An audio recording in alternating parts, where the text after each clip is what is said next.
அனைவருக்கும் வணக்கம் மக்களே. சற்று முன் கிடைத்த ஒரு முக்கிய அறிவிப்பு. அமெரிக்காவிலிருந்து எல்பிஜி சரக்கு கப்பல் இந்தியா வந்து அடைந்தது. எரிவாயு தட்டுப்பாடு குறைய வாய்ப்பு.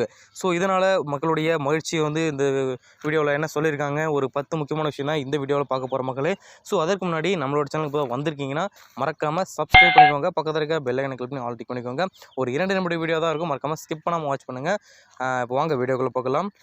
மத்திய கிழக்கு போர்சூழல வளைகுடா நாடுகளுடைய முக்கிய வர்த்தக பாதையான ஹார்மூஸ் ஜலந்தி ஈரான் கட்டுப்பாட்டில் உள்ளதாக சொல்ல வந்த இந்த நிலையில் இவ்வழியாக அமெரிக்கா, இஸ்ரேல் மற்றும் அதன் ஆதரவு நாடுகளுடைய கப்பல் செல்ல அனுமதி மறுத்த ஈரான் மற்ற நாட்டு கப்பல்களை அனுமதிக்கிறது.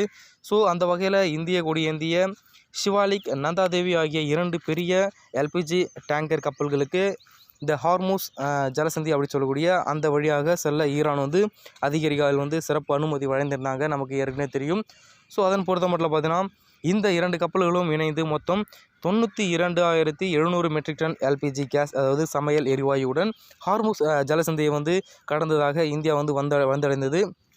ஸோ இதனால் சமையல் எரிவாயு தட்டுப்பாடு குறையும் என கூறப்பட்டது. அந்த நிலையில் தான் அமெரிக்காவிலிருந்து கூடுதல் எல்பிஜி இறக்குமதி செய்ய இந்தியா தொடங்கியுள்ளதாக சொல்ல வந்த இந்த நிலையில் பார்த்திங்கன்னா அமெரிக்காவினுடைய டெக்சாஸ் நகரிலிருந்து எல்பிஜி ஏற்றி வந்த இந்த PYXIS பியோனியர் இந்த சரக்கு கப்பல் மங்களூர் துறைமுகத்தை வந்தடைந்ததாக நமக்கு கூறப்படுவதாக சொல்ல வராங்க.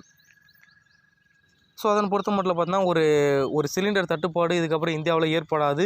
ஸோ அதற்கான ஒரு முன்னெச்சரிக்கையாக தான் அமெரிக்காவிலிருந்தும் பார்த்தோம் நமக்கு கேஸ் எல்பிஜி சரக்கு இந்தியாவுக்கு வந்திருக்கிறதாக ஒரு முக்கிய தகவல் வட்டாரங்கள் தெரிவிக்கிறது.